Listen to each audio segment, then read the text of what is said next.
सब कुछ तो सेम है, बस मास पर डिफरेंस है। तो lambda alpha upon lambda carbon equal to कितना हो जाएगा, mass of carbon upon mass of alpha. अब देखिए जरा, कार्बन जो है 6C12 और अल्फा 2He4, तो इसका मतलब इसका मास 4 है, इसका 12 है, तो ये कितना हो जाएगा, under root 12m upon 4m। तो ये कितना आ जाएगा, m से m कैंसिल आउट हो गया, √3/1, √3/1। तो इस हिसाब से ऑप्शन नंबर बी आपका 100% सही हो जाता। मेरे प्यारे बच्चों, जो इंसान खुद को पढ़ सकता है वो दुनिया में कुछ भी सीख सकता है। तो आपने जो मिशन अपना IIT JEE का लिया हुआ है, उसके लिए आप पहले खुद को पढ़िए और यह देखिए कि आपने उस मिशन के लिए अपने आप को कितना रेडी किया हुआ है। अगर आप अपने आप को पढ़ने में सक्षम हो गए तो यह मिशन आपके कदमों में होगा।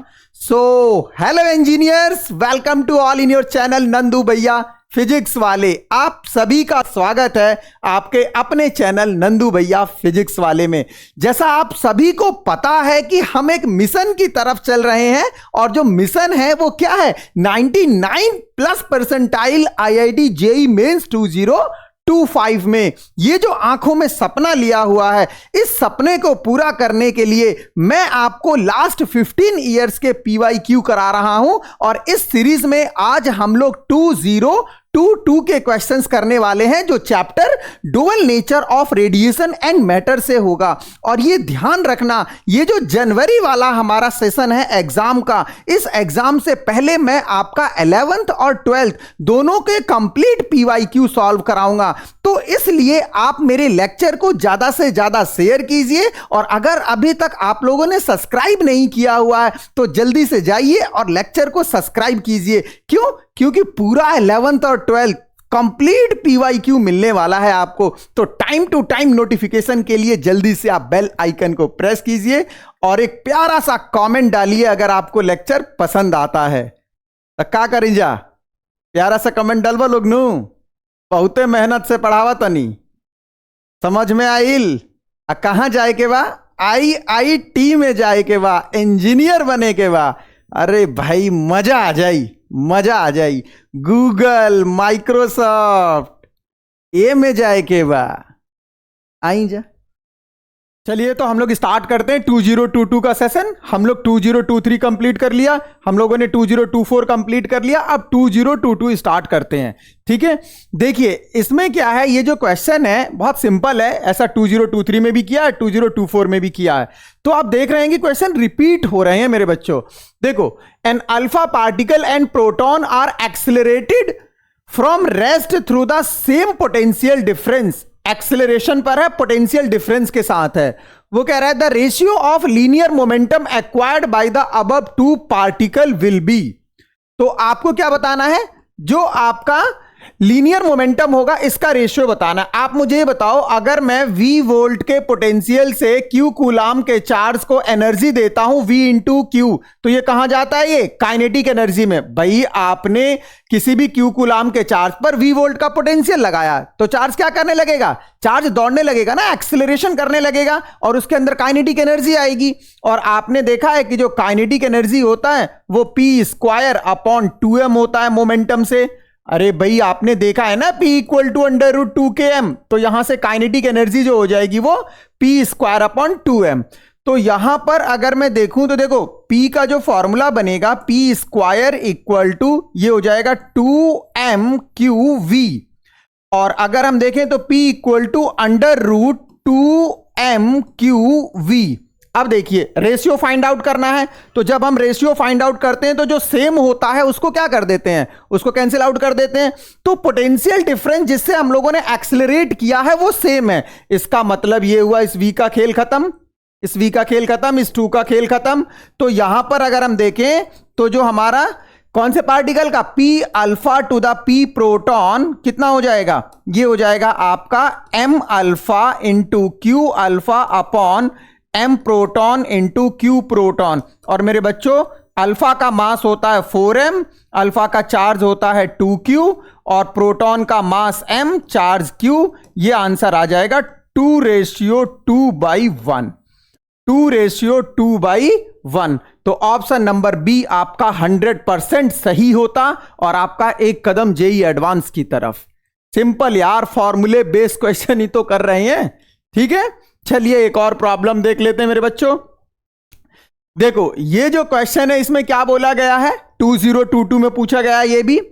The kinetic energy of emitted electron is ई।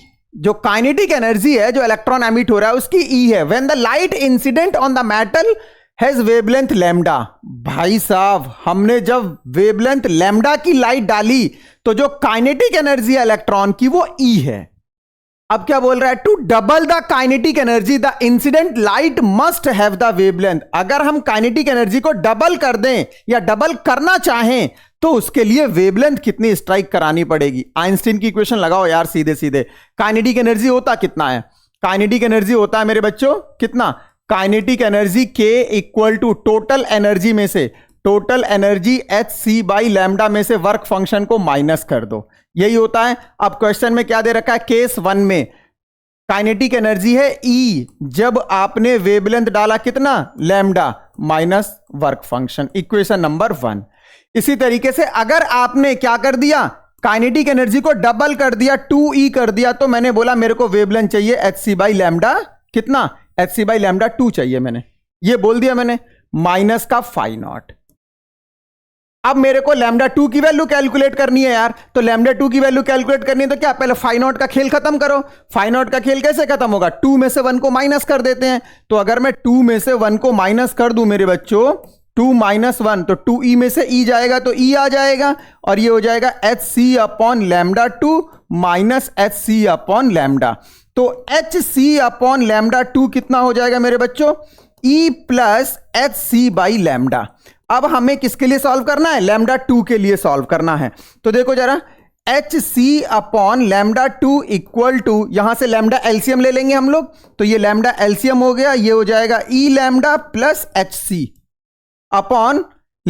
तो λ2 कितना आ जाएगा, λ2 हो जाएगा आपका ये लैम्डा hc/ कितना, lambda hc/e plus hc, e plus hc। ऐसा ऑप्शन देखिए जरा कहां पर है, ऐसा ऑप्शन देखिए कहां पर है, ऑप्शन नंबर बी बिल्कुल ऐसा ही है। तो इसमें हम लोग क्या कर देंगे, इसको करेक्ट कर देंगे। तो ऑप्शन नंबर बी जो होगा आपका ये 100% सही होता। चलिए आगे की तरफ चलते हैं। अब अगर हम देखें इस वाले क्वेश्चन को, तो इस वाले क्वेश्चन में क्या है, 2 stream of photon passes energies equal to 5 and 10 times the work function of the metal। जो एनर्जी आ रही है ना, वो एनर्जी मेटल के वर्क फंक्शन के एक तो 5 टाइम्स है और दूसरे केस में 10 टाइम्स है।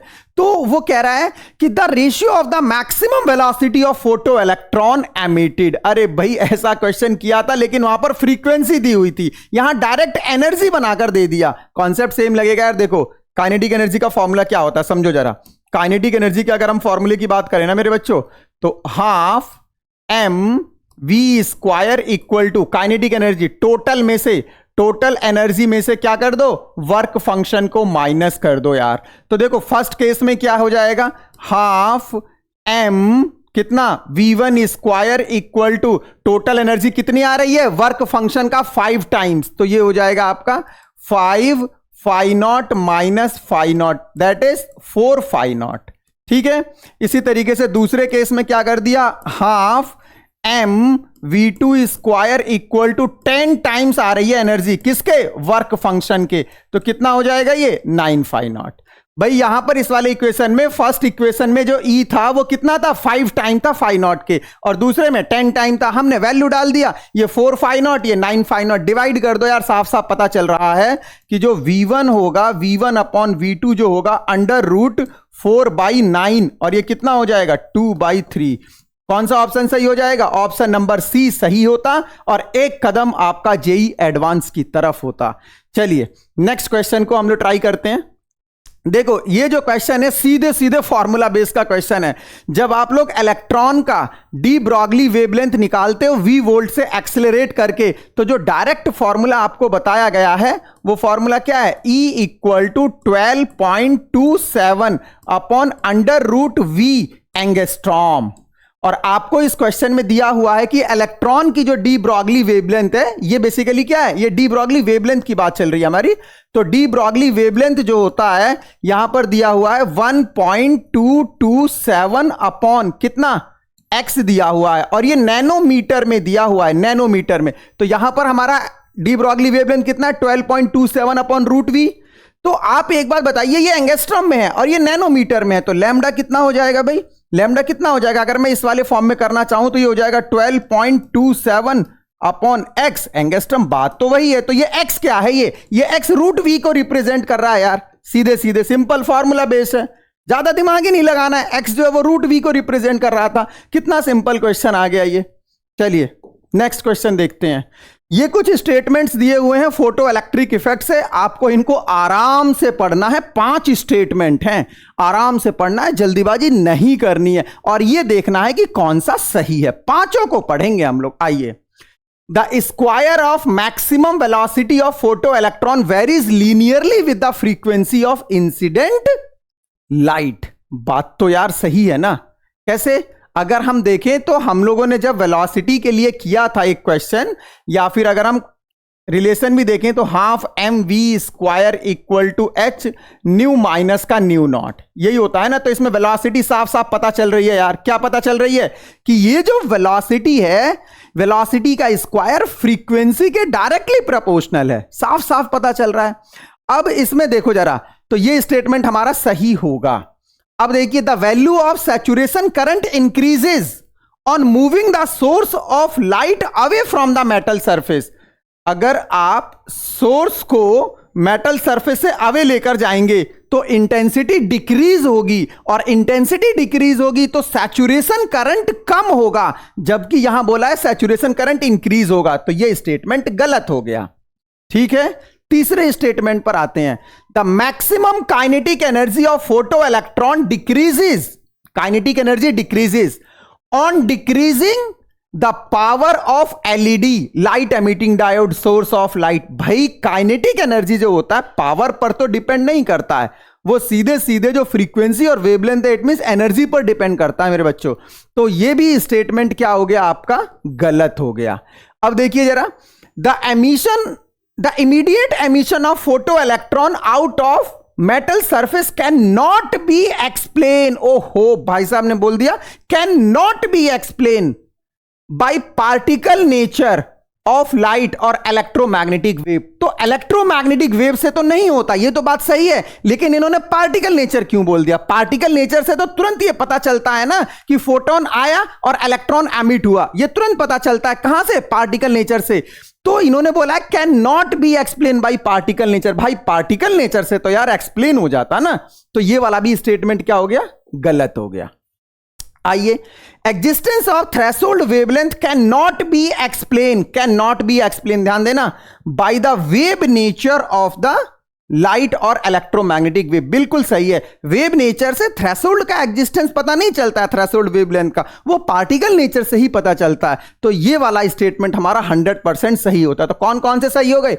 ए सही हो गया और ई सही हो गया। देखिए ऐसा ऑप्शन कहां पर है, ए एंड बी, ये गलत हो जाएगा। ए एंड ई ये 100% सही होगा, और एक कदम आपका जेई एडवांस की तरफ होगा। आप देख लो क्वेश्चंस का लेवल क्या है। बार बार मैं आपको याद करा रहा हूं कि जेई मेंस के पीवाईक्यू कितने इंपॉर्टेंट हैं यार। चलिए नेक्स्ट प्रॉब्लम को देख लेते हैं। देखिए ये जो क्वेश्चन है इसमें क्या बोला गया मेरे बच्चों, समझो जरा। ये भी 2022 में आया हुआ है। इसमें बोला गया an electron mass m with initial velocity v equal to v naught I cap. मतलब इनिशियल वेलोसिटी आपका x डायरेक्शन में है और उसकी वैल्यू v नॉट है, और ये एक मूव कर रहा है इलेक्ट्रिक फील्ड में जो कि किस तरफ है, नेगेटिव x डायरेक्शन में है। इसका मतलब इलेक्ट्रॉन जो है वो इलेक्ट्रिक फील्ड के अपोजिट है, तो मोशन हमारा एक्सेलरेटेड हो जाएगा। इलेक्ट्रोस्टैटिक में कॉन्सेप्ट आपने सीख रखा है कि अगर नेगेटिव चार्ज इलेक्ट्रिक फील्ड के अपोजिट होता है तो एक्सेलरेटेड मोशन में होता है। आइए देखते हैं जरा हम यहां पर, अगर हम बात करें मेरे बच्चों, तो यहां पर आपको जो इलेक्ट्रिक फील्ड दिया हुआ है और जो वेलोसिटी दी हुई है v equal to v naught I cap, initial velocity है ये, और इसी तरीके से इलेक्ट्रिक फील्ड दे रखा है e नॉट आई कैप। ठीक है, नेगेटिव एक्स में इलेक्ट्रॉन जो मूव कर रहा है वो पॉजिटिव एक्स की तरफ, तो एक्सेलरेटेड मोशन हो जाएगा। अब t इक्वल टू जीरो पर स्टार्टिंग पर डी ब्रॉगली वेवलेंथ आपको गिवन है कितना, lambda naught equal to H upon M V naught. वो कह रहा है टी टाइम पर बता दो। यार कितना सिंपल है, टी टाइम पर वेलोसिटी निकाल लेंगे हम। जब वेलोसिटी निकल जाएगा तो उसका मोमेंटम आ जाएगा, और जब उसका मोमेंटम आ जाएगा तो डी ब्रॉगली वेवलेंथ आ जाएगी। कहानी आ गई किस पर, काइनेमैटिक्स पर। बेसिक प्रॉब्लम काइनेमैटिक्स की देखिए जरा, velocity after time T, velocity after time T कितना हो जाएगा भाई, टाइम टी के बाद वेलोसिटी जो होगा initial velocity plus acceleration into time. अब देखिए जरा, वी नॉट एक्सेलरेशन कितना होगा, फोर्स अपॉन मास, और फोर्स कितना लगेगा, Q into E, charge into electric field. Charge कितना है इलेक्ट्रॉन पर, स्मॉल ई हो जाएगा। तो ये हो जाएगा V naught plus small E capital E upon M into T. ये आ गई वेलोसिटी कितने टाइम के बाद, टी टाइम के बाद। तो यहां से अब तो बहुत सिंपल हो गया। अब हम लोग क्या करेंगे, डी ब्रॉगली निकाल लेंगे। डी ब्रॉगली कितना हो जाएगा मेरे बच्चों, अगर मैं डी ब्रॉगली की बात करूंगा तो ये हो जाएगा lambda equal to H upon M into V, और ये हो जाएगा एच अपॉन एम। वी की वैल्यू डालो भाई, वी की वैल्यू कितनी है, वी नॉट प्लस कितना, small E capital E upon M into T. ये हो गया। अब यहां से मैं क्या कर रहा हूं, देखो अगर मैं ऑप्शंस को देखूं सभी को, तो इस केस में क्या है, एम वी नॉट अपॉन में आ रहा है, यहां पर भी और यहां पर भी। तो मैं क्या करूंगा, यहां से वी नॉट को कॉमन करूंगा, तो ये हो जाएगा lambda equal to H upon M V naught, common हो गया ये। तो यहां पर बचेगा 1 plus small E capital E upon M V naught into T. अब आप एक बात देखो, ये जो है आपका, ये इनिशियल वेवलेंथ आपको दे रखा है, इनिशियल वेवलेंथ यहां पर ये बोला गया ना, H upon M V naught is lambda naught. तो ये जो आंसर हो जाएगा आपका, ये वैल्यू आपकी लैम्डा नॉट बन जाएगी। तो ये आंसर बन जाएगा आपका lambda naught upon 1 plus small E capital E upon M V naught into T. देख लो ऐसा ऑप्शन कहां पर है, ऑप्शन नंबर डी 100% सही हो जाता। इसमें थोड़ा सा कॉन्सेप्ट लगा था काइनेमैटिक्स का, इलेक्ट्रोस्टैटिक का, बाकी आपको मोमेंटम कैलकुलेट करना आना चाहिए था। आइए एक और प्रॉब्लम की तरफ चलते हैं। देखो भाई इस वाले केस में क्या है, ये भी बहुत सिंपल है। A parallel beam of light of wavelength 900 nanometer and intensity दे रखी है, ध्यान रखना 100 watt per meter square incident on a surface perpendicular to the beam. The number of photon crossing 1 centimeter square area perpendicular to the electron in 1 second. भैया अगर हम इसे समझने की कोशिश करें तो पावर, एनर्जी और नंबर ऑफ इलेक्ट्रॉन में क्या रिलेशन होता है, तो पावर एनर्जी ये क्या होता है, P equal to N into E. E मतलब एनर्जी, तो N equal to P upon energy कितना होता है, Hc बाई लैम्डा। तो ये हो जाता है P into lambda upon Hc। अब पावर तो आपको गिवन नहीं है, आपको इंटेंसिटी गिवन है, कितना 100 वॉट पर मीटर स्क्वायर। इसका मतलब ये हुआ कि जो इंटेंसिटी है मेरे बच्चों, इंटेंसिटी कितना हो जाएगा, पावर अपॉन एरिया, यूनिट से भी पहचान लोगे आप, वॉट पर मीटर स्क्वायर है, तो ये हो जाएगा 100 वॉट पर मीटर स्क्वायर है। पावर अपॉन एरिया कितना है, 1 सेंटीमीटर स्क्वायर, तो 1 into 10 to the power -4, so power आ जाएगा 10 टू द पावर -2। ये पावर आ गया 10 टू द पावर -2। अब आप यहां पर वैल्यू रख सकते हैं पावर की, आंसर आ गया। तो नंबर ऑफ इलेक्ट्रॉन कितना हो जाएगा, 10 to the power -2 power 10 to the power -2। Lambda कितना दे रखा है आपको, 900 nanometer, so 900 into 10 to the power -9 upon H into C. तो H कितना हो गया, 6.6 इंटू 10 टू द पावर -34, और C होता है आपका 3 इंटू 10 टू द पावर 8। आप इसको सॉल्व कर सकते हैं और आपका आंसर एग्जैक्ट ये आएगा, और एक कदम आपका जेई एडवांस की तरफ हो जाएगा। देख लो किस टाइप के क्वेश्चंस आ रहे हैं, लगे रहो, रुकना नहीं है। जब तक आप जेई मेंस क्वालिफाई ना कर लो तब तक रुकना नहीं है, करते रहो करते रहो करते रहो। ये जो जनवरी वाला सेशन है, इससे पहले पूरे सिलेबस का PYQ कराऊंगा, पूरे सिलेबस का। बस आपको क्या करना है, कॉपरेट करना है और थोड़ा सा शेयर भी करना है, जिससे जिससे मुझे लगे कि मुझे बच्चों के बीच में बने रहना है और डेली अच्छे से अच्छे क्वेश्चंस कराने हैं। तो आप लोग थोड़ा सा इस चीज के लिए मेरे को सपोर्ट जरूर करते रहिए।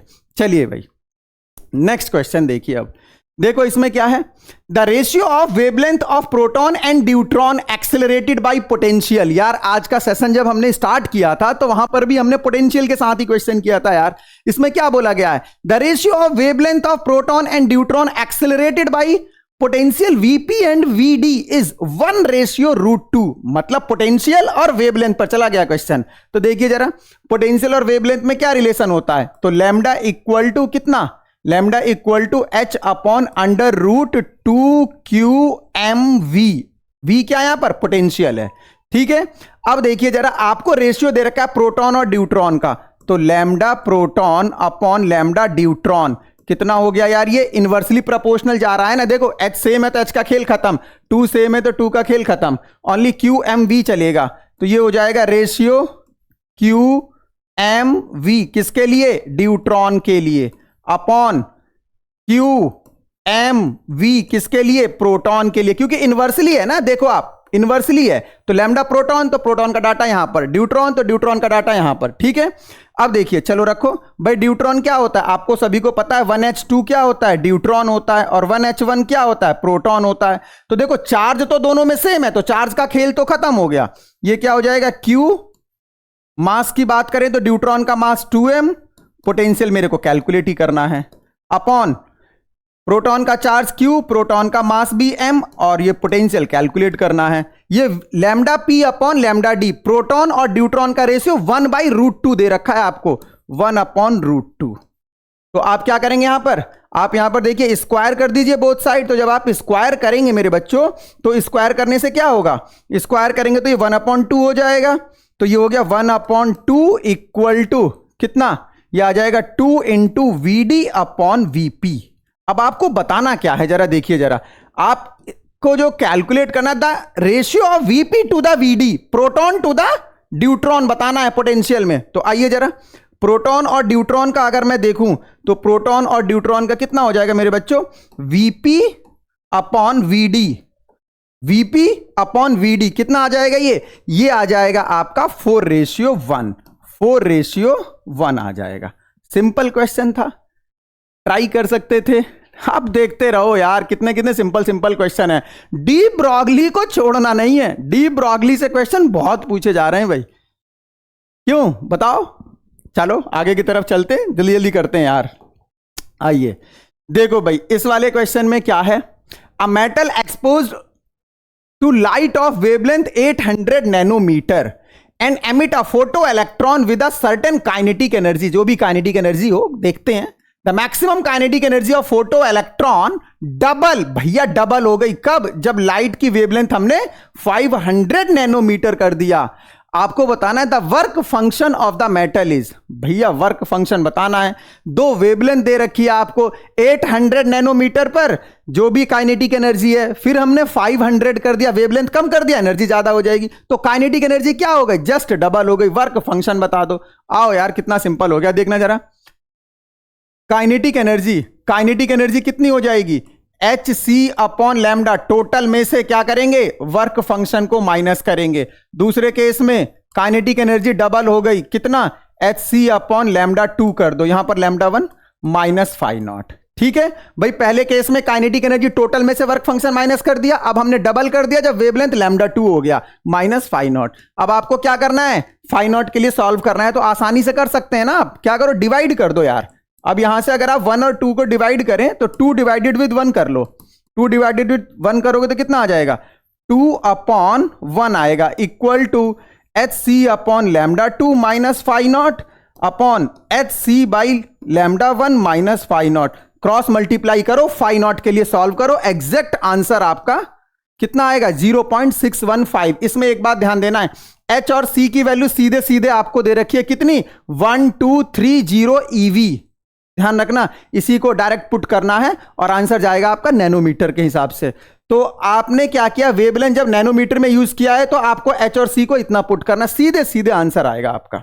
चलिए ये देखो भाई, ये वाला जो क्वेश्चन है, a source of monochromatic light liberates 9 × 10⁻24 photons per second. भैया ये फोटोन पर सेकंड क्या है? Small n with wavelength of 600 nanometre when operated at 400 watt. भैया 400 वॉट पर ऑपरेट कराया तो कितने फोटोन निकले पर सेकंड? इतने फोटोन निकले। और कितनी वेवलेंथ से निकले? 600 नैनोमीटर से। अब वो क्या कह रहा है? The number of photon emitted पर सेकंड आपको बताना है जब वेवलेंथ आपने कितना कर दिया? 800 नैनोमीटर कर दिया। और सोर्स का जो पावर है वो पावर सेम है। तो भैया simple formula base, power equal to कितना होता है? n इंटू ई होता है, ठीक है ना। तो यहां से n equal to P upon E हो गया, पावर सेम है। तो देखिए p upon H C by lambda, तो ये लैम्डा कहां पहुंचेगा? ऊपर पहुंचेगा। तो ये हो जाएगा p upon H C into lambda. सब कुछ सेम है यार, सब कुछ सेम है, p सेम है, h सेम है, c सेम है, लैम्डा पर डिफ्रेंशिएट कर रहे हैं। तो n1 upon n2 equal to lambda 1 upon lambda 2। तो अगर आप यहां से सॉल्व करेंगे तो यहां से n2 कितना हो जाएगा? Lambda 2 upon lambda 1 into n1। Simple. आपके पास लैम्डा 2 कितना है? 800 और लैम्डा 1 कितना था? लैम्डा 1 था 600 और ये कितना है? 9 इंटू 10 टू द पावर 20। आसानी से आंसर आ जाएगा, बहुत सिंपल। ऑप्शन नंबर ए, ठीक है। कॉन्सेप्ट को देखते रहिए, आंसर्स आते रहेंगे आपके। नेक्स्ट, ये देखो जरा, इलेक्ट्रोमैग्नेटिक वेव से है ये क्वेश्चन। अगर आपको इलेक्ट्रोमैग्नेटिक वेव की इक्वेशन नहीं पता होगी तो आप यहां पर फंस जाओगे। आपको ईएम वेव की इक्वेशन पता होनी चाहिए। वैसे अगर हम देखें तो ये जो इक्वेशन है इलेक्ट्रोमैग्नेटिक वेव की, उसमें जो है इलेक्ट्रिक फील्ड दे रखा है। जनरली इलेक्ट्रिक फील्ड कितना दे रखा है आप इसको समझो जरा। ये जो इलेक्ट्रिक फील्ड दे रखा है इस हिसाब से हम लोग ईएम वेव की इक्वेशंस डिजाइन कर लेते हैं, लेकिन ये सिंपल आपको इलेक्ट्रिक फील्ड दे रखा है। देखो ये अगर मैं देखूं तो आपको, अगर मैं इक्वेशन लिख के दिखा रहा हूं, देखो जरा इधर इक्वेशन जब मैं लिखता हूं तो ये हो जाएगा ई नॉट, आप बताओ जरा मेरे को, साइन कितना? Sine omega 1t plus sine omega 2t। ये क्वेश्चन है या नहीं है? आप इससे कंपेयर कर लो। ओमेगा 1 कितना है? 6 इंटू 10 टू दी पावर 15 और ओमेगा 2 कितना है? 9 इंटू 10 टू दी पावर 15, ठीक है। अब हमने क्या किया, आपको h की वैल्यू दे रखी है, ये h की वैल्यू दे रखी है। हमने इसको यहां से दो फ्रीक्वेंसी मिल रही है, यहां से न्यू1 फ्रीक्वेंसी मिलेगी और यहां से न्यू2 फ्रीक्वेंसी मिलेगी, जो कि मैं अभी बताऊंगा आपको। चलो पहले फ्रीक्वेंसी को ही देख लेते हैं। एक फ्रीक्वेंसी आपकी बनेगी न्यू1 इक्वल टू कितना? भाई ओमेगा जो होता है वो 2 पाई न्यू1 होता है। तो न्यू1 इक्वल टू कितना हो जाएगा? ये 6 into 10 to the power 15 upon 2 pi, ठीक है। और न्यू2 जो है वो बन जाएगा 9 into 10 to the power 15 upon 2 pi. दोनों फ्रीक्वेंसी मिल गई आपको, तो दोनों की एनर्जी निकाल लोगे। एनर्जी E1 कितना हो जाएगा? h न्यू1, और h की वैल्यू कितनी दे रखी है? 4.14 इंटू 10 टू दी पावर -4। ये पहुंच जाएगा इलेक्ट्रॉन वोल्ट में, तो ये हो जाएगा आपका 4.14 इंटू 10 टू दी पावर -15। और आपको न्यू1 कितना दे रखा है? 6 into 10 to the power 15 upon 2 pi, ठीक है। अब आप यहां से क्या कर सकते हैं? एनर्जी E1 निकाल सकते हैं, तो E1 एनर्जी आ जाएगी। इसी तरीके से आप E2 एनर्जी निकाल सकते हैं। अब आपको क्या बताना है? If this light falls on a metal surface having work function 2.50 eV, maximum kinetic energy of the photo electron will be. Maximum kinetic energy, भैया बताओ आप, E1 डालेंगे तो मैक्सिमम काइनेटिक एनर्जी निकलेगा या E2 डालेंगे तो मैक्सिमम काइनेटिक एनर्जी निकलेगा? काइनेटिक एनर्जी का फॉर्मूला क्या होगा? देखो अगर मैं काइनेटिक एनर्जी लगाता हूं तो K कितना हो जाएगा? टोटल एनर्जी में से क्या करेंगे? वर्क फंक्शन को माइनस कर देंगे। टोटल एनर्जी में से वर्क फंक्शन को माइनस करेंगे तो यहां पर आप टोटल एनर्जी निकाल सकते हैं। टोटल एनर्जी जो भी आएगा आप यहां से कैलकुलेट कर लेंगे। अब आप दोनों केस में वैल्यू को पुट करेंगे और कितना माइनस करेंगे? 2.50 माइनस करेंगे, तो आप ये देखेंगे कि जो आंसर आएगा आपका 3.42 eV आ जाएगा। बिल्कुल सिंपल है ना। E1 h न्यू1, h की वैल्यू रख दी, न्यू1 हमने यहां से फाइंड आउट करके पुट कर दिया। सिंपल इसको सिंप्लीफाई कर सकते हैं, ठीक है। देखो 10 टू दी पावर 15 का तो यार खेल ही खत्म हो गया। 10 टू दी पावर, अब 6 इंटू ये कितना हो जाएगा यार? अगर आप सॉल्व भी करना चाहो तो, अगर आप सॉल्व करना चाहो तो ये कितना हो जाएगा? ये आपका आ जाएगा 4.14 इंटू 6 अपॉन 2 इंटू 3.14। बस सिंपल, आसानी से कर सकते हो। E1 आ जाएगा, इसी तरीके से E2 आ जाएगा। चलो एक और प्रॉब्लम भाई, देखो ये असर्शन रीजन से बच्चे जनरली इसमें फंसते हैं, असर्शन और रीजन में ही। असर्शन में क्या बोला गया है, अगर मैं देखूं तो भाई असर्शन में क्या बोला गया, the photo electron effect does not take place if the energy of incident radiation is less than the work function of the metal. बात तो सही है, बात तो सही है कि फोटो इलेक्ट्रिक इफेक्ट जो है वो नहीं होगा अगर एनर्जी मेटल के वर्क फंक्शन से कम है। 100% करेक्ट है, 100% करेक्ट है, कोई शक नहीं है, कोई शक नहीं है। रीजन पर आ जाएं जरा, देखें। Kinetic energy of photo electron is zero if the energy of incident radiation is equal to the work function of the metal. 100% ये भी सही है कि काइनेटिक एनर्जी जो है वो जीरो होगी कब, जो एनर्जी आ रही है जस्ट वो वर्क फंक्शन के इक्वल हो। तो भैया सिंपल सी बात है, काइनेटिक एनर्जी का फॉर्मूला क्या होता है यार, K equal to E minus का फाई नॉट। तो जो एनर्जी आ रही है अगर वो वर्क फंक्शन के इक्वल है तो ये जीरो ही तो आएगा। तो रीजन भी सही है, लेकिन इस रीजन से क्या यह पता चल रहा है कि फोटो इलेक्ट्रिक इफेक्ट नहीं होगा? ऐसी तो कोई बात नहीं कही गई है। ओनली ये इन्होंने बोला कि काइनेटिक एनर्जी जीरो होगा अगर इंसिडेंट एनर्जी वर्क फंक्शन के इक्वल है। हम बिल्कुल सही मानते हैं इस स्टेटमेंट को, लेकिन इस स्टेटमेंट से ये तो पता नहीं चल रहा है ना कि फोटो इलेक्ट्रिक एमिशन होगा या नहीं होगा। इसका मतलब असर्शन भी सही है और रीजन भी सही है, लेकिन एक्सप्लेनेशन नहीं है।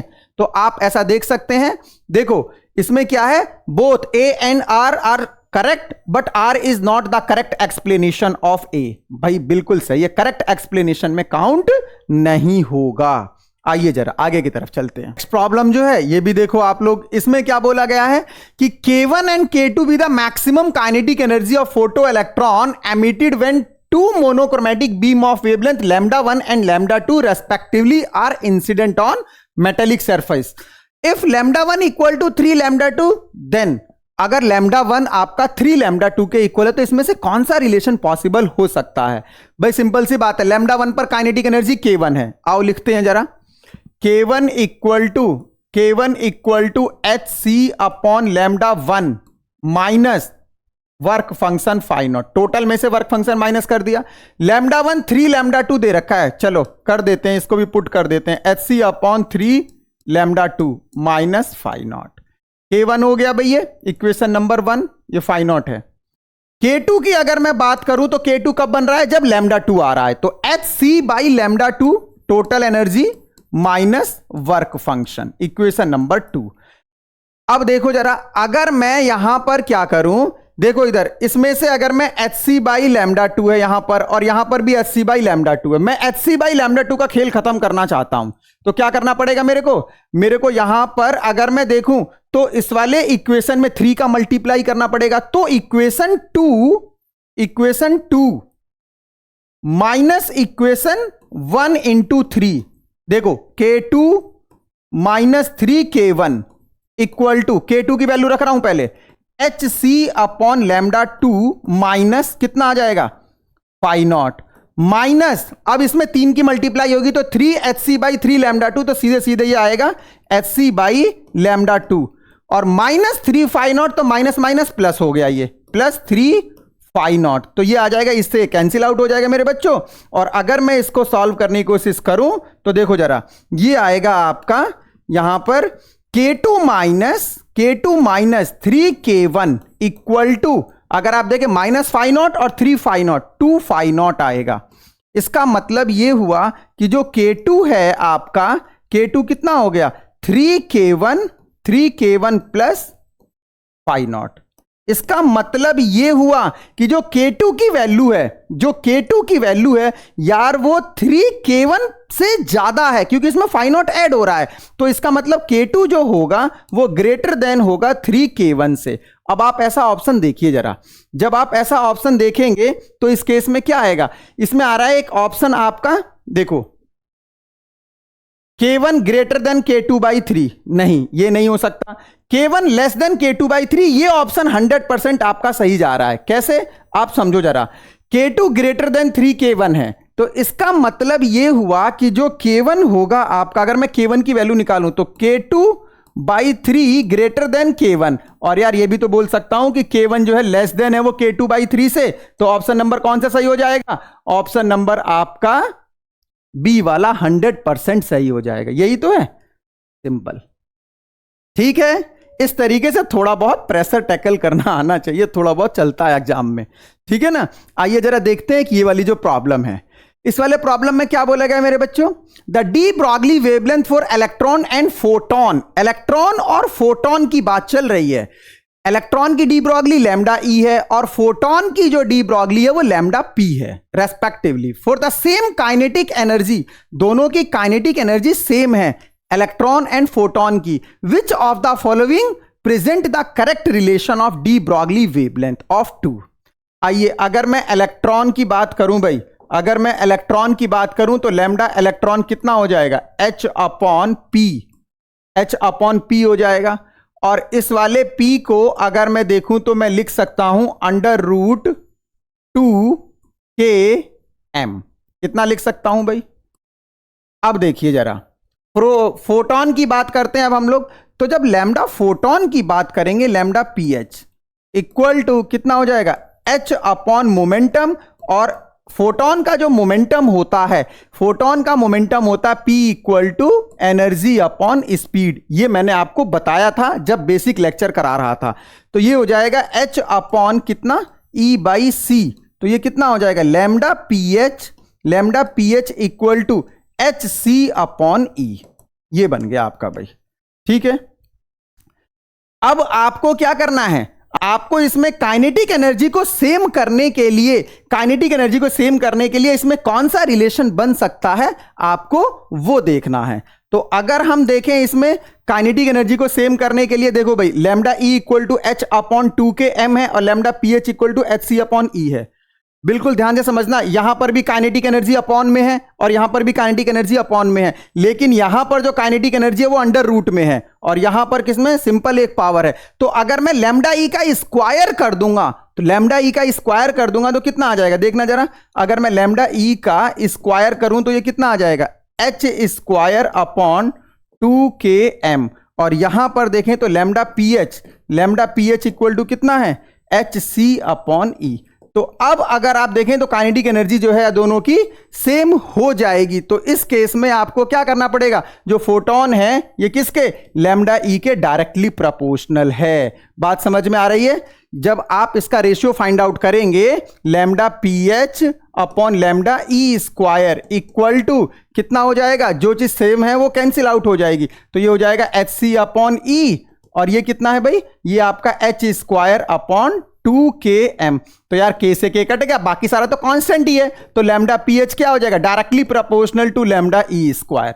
ऑप्शन नंबर ए 100% सही होता मेरे बच्चों। बात समझ में आ रही है?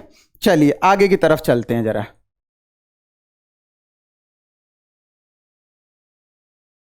देखो इसमें क्या है? An alpha particle and carbon 12 atom has the same kinetic energy K। भैया अल्फा है और एक कार्बन एटम है, दोनों की काइनेटिक एनर्जी सेम है। आपको बताना है डी ब्रॉगली वेवलेंथ का रेशियो। आइए जरा देखिए कितना सिंपल हो गया यार। काइनेटिक एनर्जी सेम है, lambda alpha upon lambda carbon, ये हो जाएगा आपका H upon under root 2km alpha upon H upon under root 2km carbon. तो सब कुछ तो सेम है, बस मास पर डिफरेंस है। तो lambda alpha upon lambda carbon equal to कितना हो जाएगा? Mass of carbon upon mass of alpha. अब देखिए जरा, कार्बन जो है 6C12 और अल्फा 2He4, तो इसका मतलब इसका मास 4 है, इसका 12 है। तो ये कितना हो जाएगा? Under root 12m upon 4m। तो ये कितना आ जाएगा? m से m कैंसिल आउट हो गया, √3/1। तो इस हिसाब से ऑप्शन नंबर बी आपका 100% सही हो जाता। ठीक है, चलिए एक और प्रॉब्लम देख लेते हैं। देखो इस वाले क्वेश्चन में क्या बोला गया मेरे बच्चों? A metal surface is illuminated by radiation of wavelength 4500 angstrom. The ejected photo electron enters a constant magnetic field of 2 milli tesla. Making an angle of 90 degree. ओहो, मैग्नेट में एंटर कर गया, 90 डिग्री पर एंटर कर गया, circular path में जाएगा with the magnetic field. If it start revolving in a circular path of radius 2 mm, the work function of the metal is। भाई आपके पास एनर्जी आ रही है और उस एनर्जी को यूज करके इलेक्ट्रॉन जो है वो एंटर कर गया किसमें, मैग्नेटिक फील्ड में। तो जब मैग्नेटिक फील्ड में एंटर कर गया, कौन सी एनर्जी, जो काइनेटिक एनर्जी मिली, 90 डिग्री पर एंटर कर गया, तो किस पाथ को फॉलो करेगा, वो सर्कुलर को। आपको वर्क फंक्शन बताना है यार। देखो वर्क फंक्शन क्या हो जाएगा, फाई नॉट टोटल एनर्जी में से आप काइनेटिक एनर्जी माइनस कर देंगे तो क्या आ जाएगा, वर्क फंक्शन आ जाएगा। टोटल एनर्जी देखो इधर जरा, आप टोटल एनर्जी जो है यहां से H C by lambda angstrom में है, और आप यहां पर ई से डिवाइड कर लेना, जिससे किस में पहुंच जाएगा, ये इलेक्ट्रॉन वोल्ट में पहुंच जाएगा। और अगर आप नहीं भी करेंगे अभी ई से डिवाइड, तो लास्ट में कर लेंगे हम लोग माइनस का के। ठीक है, क्यों करेंगे लास्ट में वो मैं बताऊंगा आपको। अब हम काइनेटिक एनर्जी तो निकाल लें पहले।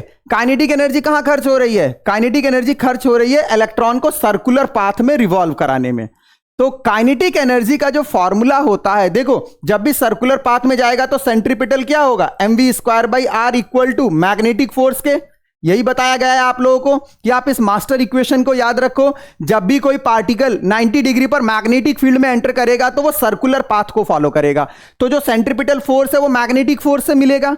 अब यहां से हम काइनेटिक एनर्जी के फॉर्म में रेडियस बना लेते हैं, तो रेडियस का जो फॉर्मूला बनेगा वो रेडियस कितना हो जाएगा, अगर आप यहां से देखें तो r इक्वल टू mv/bq, और mv क्या होता है, मोमेंटम, तो ये हो जाएगा p/bq, और P क्या होता है, √2km, तो √2km/bq।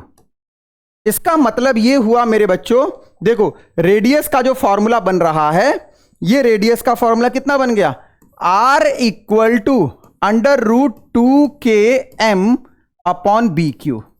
बोथ साइड स्क्वायर कर लो, स्क्वायर करके आप क्या कर सकते हैं, काइनेटिक एनर्जी की वैल्यू फाइंड आउट कर सकते हैं। तो R² इक्वल टू 2km/b²q², तो काइनेटिक एनर्जी हो जाती R² b²q²/2m। सभी वैल्यू आपको गिवन है इसमें, देखो जरा इधर, आप सभी की सभी वैल्यू गिवन है मेरे बच्चों। आपको देखो रेडियस गिवन है, आपको b गिवन है, मैग्नेटिक फील्ड गिवन है, r गिवन है, b गिवन है, और देखो इसमें क्या है, जो पार्टिकल है आपका वो इलेक्ट्रॉन। पार्टिकल क्या है इसमें आपका, अगर आप देखेंगे तो यहां से जो इलेक्ट्रॉन है वो इलेक्ट्रॉन एंटर कर रहा है, तो आपको पास इलेक्ट्रॉन का मास भी होगा। तो अगर हम देखें यहां पर, तो हमें क्या क्या चाहिए यार काइनेटिक एनर्जी निकालने के लिए, रेडियस हमें दे रखा है, मैग्नेटिक फील्ड हमें दे रखा है, चार्ज हमें पता होता है इलेक्ट्रॉन का, और एम भी हमें पता है। तो यहां से आप काइनेटिक एनर्जी निकालेंगे, ये काइनेटिक एनर्जी किस में आएगी, जूल में। सारा डाटा एमकेएस में लेकर चलना। तो जब ये काइनेटिक एनर्जी जूल में आएगी तो आप यहां पर क्या करेंगे, hc/λ को मीटर में कर लेना, ये भी जूल है, ये भी जूल है, जूल में से जूल माइनस करना, आंसर आएगा जूल में। फिर आप लास्ट में ई से डिवाइड कर देना, जो पूरा आंसर आएगा उसमें ई से डिवाइड करेंगे तो इलेक्ट्रॉन वोल्ट में चला जाएगा, आंसर आ जाएगा 100%, ये आपका मैच कर जाएगा। चलिए नेक्स्ट की तरफ चलते हैं हम लोग। देखो भाई ये जो क्वेश्चन है इसको समझो जरा। इसमें बोला गया an electron with speed v and photon with speed c, electron की स्पीड v है, फोटोन की स्पीड c है, have the same de Broglie wavelength, दोनों की डी ब्रॉगली वेवलेंथ सेम है। If the kinetic energy and momentum of electron are e and pe and the photon for EPH and PPH respectively, which of the following is correct. आपको क्या दे रखा है, आपको इसमें electron की kinetic energy और आपको फोटोन की काइनेटिक एनर्जी दे रखी है, मतलब जो एनर्जी होती है, और आपको इलेक्ट्रॉन का मोमेंटम दे रखा है और आपको फोटोन का मोमेंटम दे रखा है। उसके साथ साथ आपको बोला गया डी ब्रॉगली वेवलेंथ जो है सेम है, और स्पीड भी दे रखी है v और c। आइए जरा देखिए जरा, अगर मैं बात करूं लैम्डा इलेक्ट्रॉन, तो ये हो जाएगा h/pe, equation number 1। Lambda photon, ये हो जाएगा h/pph, इक्वेशन नंबर 2। ये दोनों आपस में इक्वल हैं, lambda e equal to lambda PH. तो अगर मैं यहां से देखूं तो दोनों का मोमेंटम भी सेम आ जाएगा भाई, दोनों का मोमेंटम क्या आ गया, सेम आ गया। तो यहां से अगर देखें तो पीई इक्वल टू पीएच, ये हमें एक तो ये रिलेशन पता चला, ठीक है। दूसरी बात अगर हम देखें, अगर हम यहां से देखें तो देखो mass M E into V E, V दे रखा है, देखो इलेक्ट्रॉन की स्पीड वी है, और फोटोन के लिए देखो यहां पर कितना हो जाएगा एम इंटू वी, वी की जगह कितना करेंगे सी, ऐसा क्वेश्चन में बोला गया है m इंटू सी, हमने ऐसा क्वेश्चन में जो कि सी दे रखा है यहां से मेंशन कर दिया। अब आप देखिए आपको क्या दे रखा है, इफ द काइनेटिक एनर्जी और दे रखा है आपको, तो आप काइनेटिक एनर्जी को भी कोरिलेट करो भाई, चलो काइनेटिक एनर्जी को भी कोरिलेट करते हैं यार।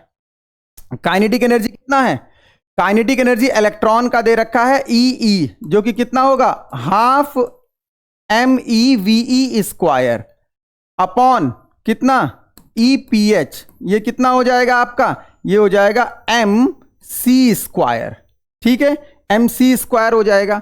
अब देखिए जरा, अगर आप यहां से समझने की कोशिश करें तो अभी हम लोगों ने देखा था यहां पर ये हो जाएगा 1/2 MEVE into V upon MC into C। अरे भाई ये देखो ना ME इंटू वी और MC इंटू सी, ये तो सेम है, ये क्या है आपका, ये कैंसिल आउट हो जाएगा क्योंकि ये मोमेंटम बन गया, मोमेंटम सेम है, तो ये हो जाएगा EE upon EPH equal to कितना V अपॉन 2C। अब आप देखिए जरा ऑप्शन में क्या बताना है हमें, ऑप्शन में जो हमें बताना है यहां पर देखें तो अगर हम EE upon EPH equal to V upon 2C, ये मैच कर गया, ये मैच कर गया तो आपका क्या हो जाएगा 100% सही हो जाएगा और एक कदम एडवांस की तरफ। चलिए भैया नेक्स्ट प्रॉब्लम देख लो। अब देखो जरा, प्रोटॉन है, न्यूट्रॉन है, इलेक्ट्रॉन है और अल्फा पार्टिकल है, सभी को सेम काइनेटिक एनर्जी से एंटर करा दिया है भाई, सेम काइनेटिक एनर्जी से एंटर कराया है। आपको डी ब्रॉगली वेवलेंथ का रिलेशन बताना है, 23 में भी था, 24 में भी था, 22 में भी आ गया, ठीक है। देखो भैया होता क्या है, lambda equal to H upon 2km, तो overall lambda is inversely proportional to √m। अब देखिए सबसे ज्यादा मास होता है अल्फा का, फिर आता है न्यूट्रॉन का, और फिर आता है प्रोटॉन का, और सबसे कम होता है इलेक्ट्रॉन का। तो डी ब्रॉगली क्या हो जाएगा, डी ब्रॉगली हो जाएगा आपका लैम्डा अल्फा जो आएगा वो सबसे कम आएगा, फिर लैम्डा न्यूट्रॉन का, फिर लैम्डा प्रोटॉन का, और सबसे ज्यादा लैम्डा इलेक्ट्रॉन का। तो देखो भैया लैम्डा इलेक्ट्रॉन सबसे ज्यादा, फिर लैम्डा प्रोटॉन, तो ऑप्शन नंबर बी आपका 100% सही, ठीक है। चलिए भाई नेक्स्ट देखो भाई, अगर हम इस वाले क्वेश्चन की बात करें, Davisson Germer experiment establish the wave nature of electron, electron के वेव नेचर को उसने बताया। अब अगर आप देखें तो जब डेविसन जर्मर एक्सपेरिमेंट की बात करते हैं तो ये एकेडमिक लेवल पर तो ये टॉपिक नहीं है, लेकिन ये जो डिलीटेड टॉपिक है उसमें ये है। तो जब हम IIT JEE की प्रिपरेशन करते हैं तो उसमें डेविसन जर्मर को हमें पढ़ना होता है। डेविसन जर्मर मैंने 2023 में भी बताया था कि डेविसन जर्मर जो होता है जब इलेक्ट्रॉन मूव कर रहा होता है तो उसकी क्या करता है, वो डी ब्रॉगली वेवलेंथ कैलकुलेट करता है, और उसको वो वेव नेचर, जो वेव नेचर में हम लोगों ने इंटरफेरेंस डिफ्रैक्शन पढ़ा है, वहां पर डिफ्रैक्शन पैटर्न से आपको क्या बताता है, वहां पर वेवलेंथ को कैलकुलेट करता है, और दोनों वेवलेंथ क्या हो जाते हैं, सेम हो जाते हैं, तो इलेक्ट्रॉन का वेव नेचर भी प्रूफ हो जाता है। तो देखिए जरा इसमें क्या बोला गया, Davisson Germer establish the wave nature of electron, 100% correct है।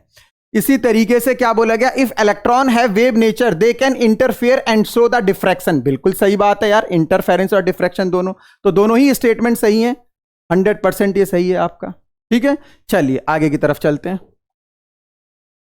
देखो ये जो क्वेश्चन है, ये क्वेश्चन आपका, the light of two different frequencies whose photons have energy 3.8 EV and 1.4 EV respectively illuminate a metallic surface whose work function is 0.6 electron volt successively. The ratio of the maximum speed of the emitted electron for the two frequencies respectively will be. भैया velocity का ratio बताना है यार, कितना simple है, देखना जरा। Kinetic energy से half m v1 square equal to total energy कितनी आ रही है 3.8, E माइनस का क्या करूंगा मैं 5 नॉट करूंगा, टोटल कितना 3.8 माइनस वर्क फंक्शन कितना है 0.6, कितना आ गया ये 3.2 आ गया, हाफ m v1 स्क्वायर कितना आ गया, ये आ गया। इसी तरीके से second half M V two square कितना हो जाएगा, टोटल कितना है, टोटल आपका इसमें 1.4 है माइनस वर्क फंक्शन, यह आ जाएगा 0.8 half M V two square. दोनों को डिवाइड कर लो भाई, 1 और 2 को डिवाइड करोगे तो यह आ जाएगा V1 बाई V2 का स्क्वायर इक्वल टू 4/1 और यह आ जाएगा 2/1 V1 by V2, under root लगा देंगे उधर। ऑप्शन नंबर बी आपका सही हो जाएगा। तो इस तरीके से हमारा 2022 का सेशन कंप्लीट हुआ। जब हम नेक्स्ट टाइम मिलेंगे तो 2021 को करेंगे। और ध्यान रखिए लेक्चर को पूरा प्रॉपर तरीके से देखिए मेरे बच्चों, क्योंकि जो PYQ है ये बहुत इंपॉर्टेंट रोल प्ले करते हैं जेईई मेंस को क्रैक करने के लिए। तो अगर आपको ये लेक्चर समझ में आता है और ऐसा लगता है कि आपके लिए काफी हेल्पफुल है तो प्लीज एक प्यारा सा कमेंट जरूर करिए और आप अपने दोस्तों के बीच में ज्यादा से ज्यादा सब्सक्राइब कीजिए, जिससे कि मैं आपके बीच में कंटिन्यू बना रहूं और मेरा कॉन्फिडेंस आपको देखकर और ज्यादा पहुंचे। तो प्लीज लाइक एंड सब्सक्राइब। तो thank you for today, have a nice day.